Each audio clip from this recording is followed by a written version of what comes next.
Welcome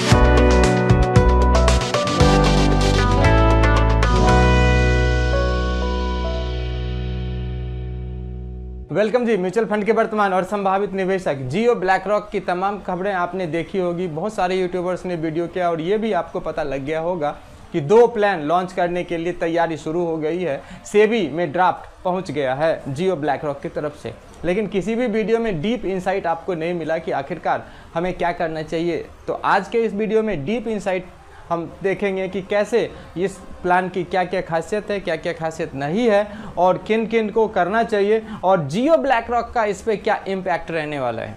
आप इस channel को अभी तक सब्सक्राइब नहीं किए, बस सबसे पहले सब्सक्राइब कर दीजिए।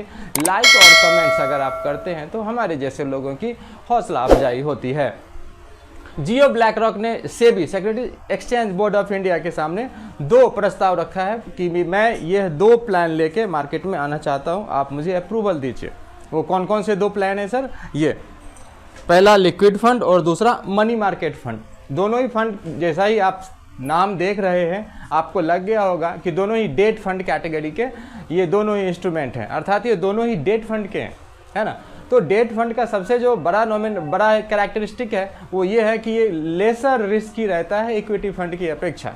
क्यों लेसर रिस्की रहता है? क्योंकि डेट फंड में जो भी पैसे इकट्ठा किए जाते हैं, जो भी पैसे पूल किए जाते हैं, वो सरकारी अथवा गैर सरकारी जितने भी इंस्टीट्यूशंस हैं उन्हें दिए जाते हैं डेट के तरह, और उसके ऊपर एक निश्चित अवधि के लिए निश्चित ब्याज वसूला जाता है।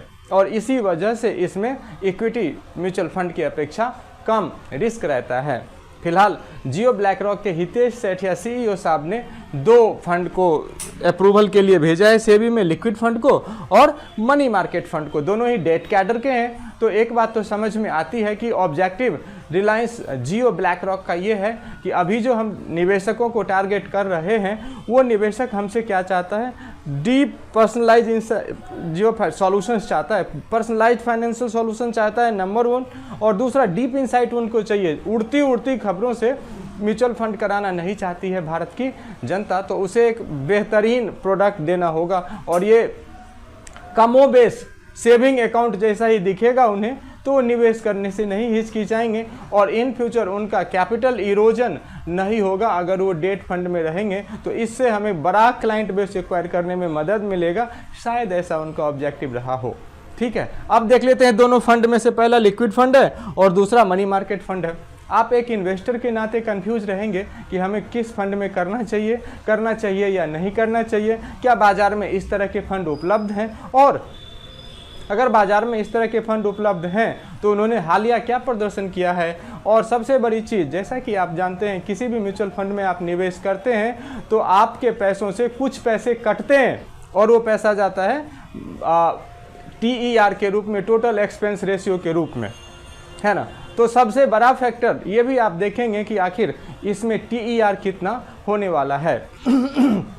जैसा कि आपने एग्जिस्टिंग, सबसे पहले बताऊं कि सर इस तरह के जो बॉन्ड्स, इस तरह के जो फंड्स अवेलेबल हैं बाज़ार में, उसमें कमोबेश या तो 1 साल से कम अवधि वाले हैं,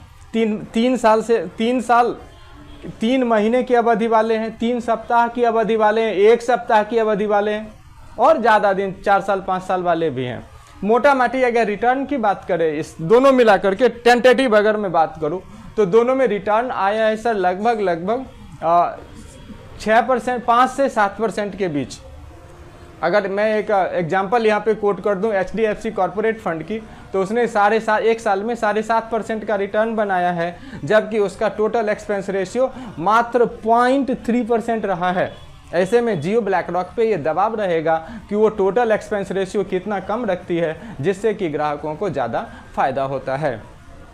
एक ग्राहक के रूप में सबसे पहले आपको बेसिक जानना चाहिए कि लिक्विड फंड आखिर होता क्या है। लिक्विड फंड एक प्रकार का डेट फंड होता है जिसमें कि आपके द्वारा इकट्ठा किए गए पैसों को ये फंड हाउस सरकारी अथवा गैर सरकारी बॉन्ड में निवेश करती है। For example company deposits, corporate deposits, for example treasury bill, for example government securities, government bonds, इन सारे जगह पे जो पैसा लगाती है, इसकी अवधि, यहीं पे अंतर समझिएगा, इसकी अवधि अगर मैक्सिमम 91 डेज का है, मैक्सिमम अगर 91 डेज का है वो लिक्विड फंड है।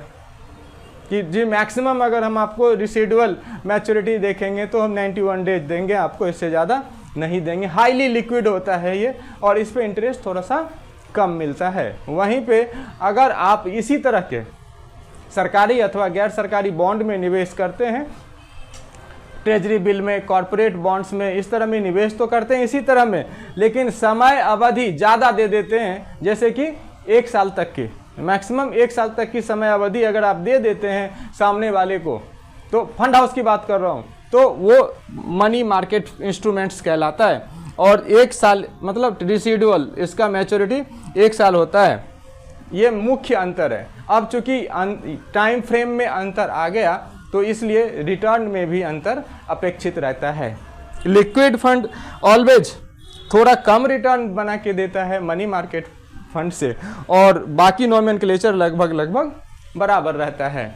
ऐसे में एक निवेशक के रूप में आपके पास जब ये ऑफर पहुंचेगा तो आप ये जानना चाहेंगे कि हमें किस फंड में निवेश करना चाहिए। तो मैं 1-2 महत्वपूर्ण बात बता देता हूं जिसके आधार पे आप निर्णय ले सकते हैं। सबसे पहला, यदि आपका समय अवधि 1 सप्ताह, 2 सप्ताह, 3 सप्ताह का हो, मैक्सिमम 3 महीने का हो, तो आप आंख बंद करके लिक्विड फंड सेलेक्ट कर सकते हैं। हाँ, यहाँ पे थोड़ा सा रिटर्न कम आएगा। और यदि आपका समय अवधि 1 साल तक का हो तो आप आंख मीच करके सेलेक्ट कर सकते हैं मनी मार्केट फंड को। जहाँ तक रिटर्न की बात रही तो यहाँ पे 3 से 3.5, 4, 4.5% का रिटर्न CAG का एनुअलाइज रिटर्न आएगा। और वहाँ अगर आप देखेंगे 1 साल के लिए तो मैक्सिमम, मैंने जैसा कि एक उदाहरण के रूप में बताया कि HDFC कॉरपोरेट फंड में आपको 7.5% तक का रिटर्न बना है। दोनों के बेंचमार्क की जहाँ तक बात है तो लिक्विड फंड का benchmark always NLI A1 series रहता है, Nifty liquid index A1 series. और दूसरा, अगर मनी मार्केट के बेंचमार्क की बात करें तो भारत में मनी मार्केट का बेंचमार्क NMMI A1 सीरीज रहता है, Nifty money market index A1 series रहता है।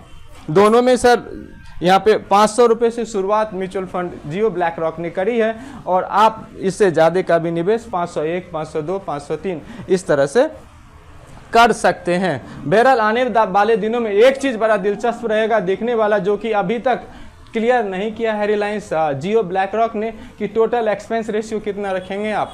अमूमन कॉरपोरेट बॉन्ड में या ट्रेजरी बिल में या डेट फंड में या लिक्विड में अमूमन 0.1 से लेके 0.67 तक रखा जाता है, यही टोटल एक्सपेंस रेशियो है।